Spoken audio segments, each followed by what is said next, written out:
he was a little embarrassed that perhaps all of the information got out, that Nicholas Roerich, the guru, would have been instrumental in seeing to it that that symbol ended up on the dollar bill.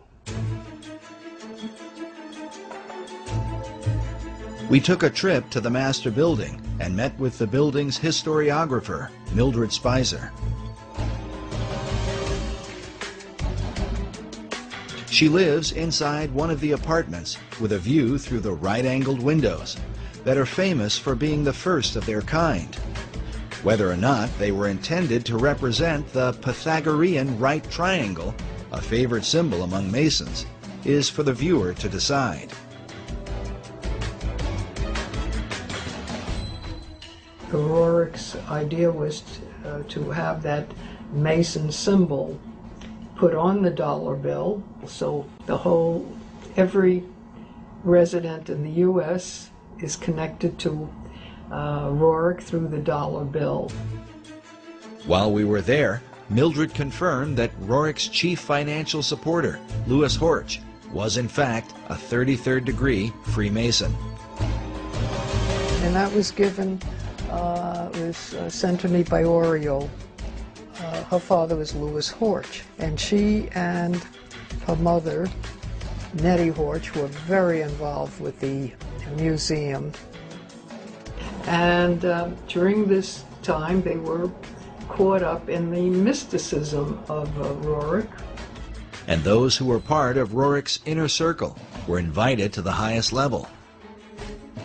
With Mildred's help, we were able to make our way up the elevators and then the many stairs to the much talked about penthouse, which some have called a kind of temple or meditation room.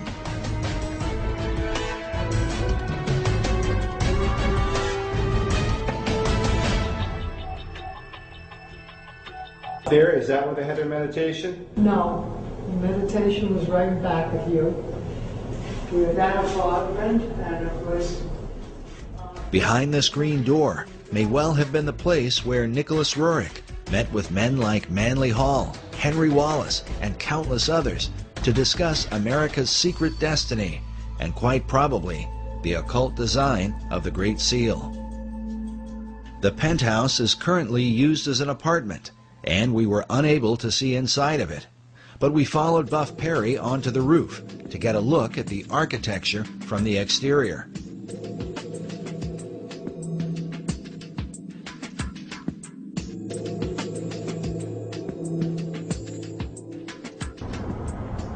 We're at the very top of the master building, and behind you is the river, and in front of you is the outside walling of the meditation room or temple or whatever one wants to call it, the chapel that Roerich had constructed for his private spiritual purposes.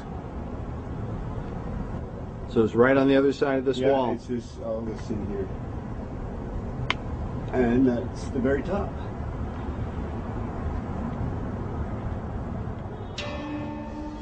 The staggered layers at the top of the penthouse seem to bear some resemblance to one of Roerich's paintings titled Arhat.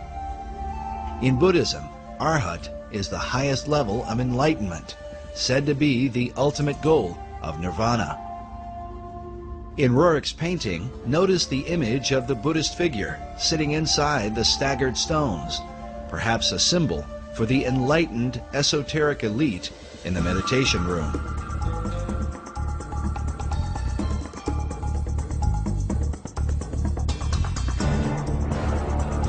The master building rooftop is undoubtedly interesting, especially since it overlooks the Cathedral Church of St. John the Divine, the largest cathedral in the world,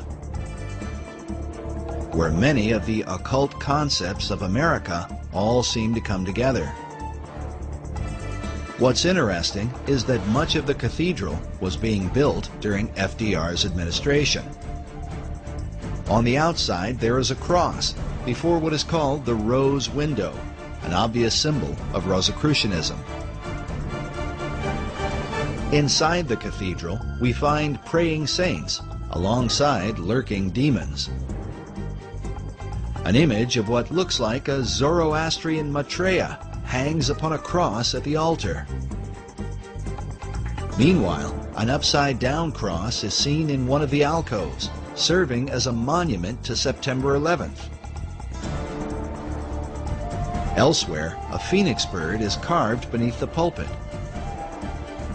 A carving of George Washington is found next to that of William Shakespeare. And on the floor is the seal of St. Albans. St. Albans was one of the names given to Sir Francis Bacon. And in the midst of it, we find obvious imagery pertaining to the Holy Grail. Some more obvious than others, like this seal on the floor of the cathedral. But notice that there are two cups beneath the cross. Could this be suggestive of the two grail concept put forth by Wolfram von Eschenbach and others, who believe that the grail is both the cup of Christ and the stone of destiny?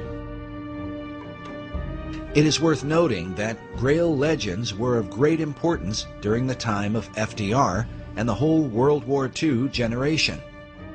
Not only in America, but in Europe, Richard Wagner based his famous opera, Parsifal, on the writings of Wolfram von Eschenbach. This opera would become a central focus for Adolf Hitler, and as a result, there are some who have argued that Hitler's whole life was dedicated to the Holy Grail. Occult historian Tracy Twyman writes of what Hitler and other occultists believed about the Grail, that it dates long before the time of Christ, all the way back to ancient Atlantis. She writes that just as Hermes possessed a magic stone which has been associated with the Holy Grail, Hercules also possessed a heavenly stone and a special cup that he carried it in. According to Plato's dialogue, the Pillars of Hercules were the gateway to Atlantis. This may be why Sir Francis Bacon used these same pillars as a symbol for achieving greater knowledge. Oddly enough, about the same time the Masons were finishing the work on the master building. Nicholas Roerich finished this painting titled The Last of Atlantis. Which brings us back to the greater mystery of the Roerich building and what may be the secret key to understanding the dollar bill. But first, how did the Stone of Destiny come into the possession of Nicholas Roerich? The receiving of this stone in the Rothenburg casket was very mysterious. Nobody's completely certain who sent it to him, but he and his wife Helena were in Paris in 1923 in an exquisite suite when all of a sudden this was delivered. And it was delivered in this box, and the box says 5 Place Vendôme, and that's 5 Vendôme Place, which was where they were staying, and it was sent from Bankers Trust, from M.M., and it's addressed to Madame and Monsieur N. Roerich. And after many years, this is what has come of the Rothenburg casket that was in this pine wood box.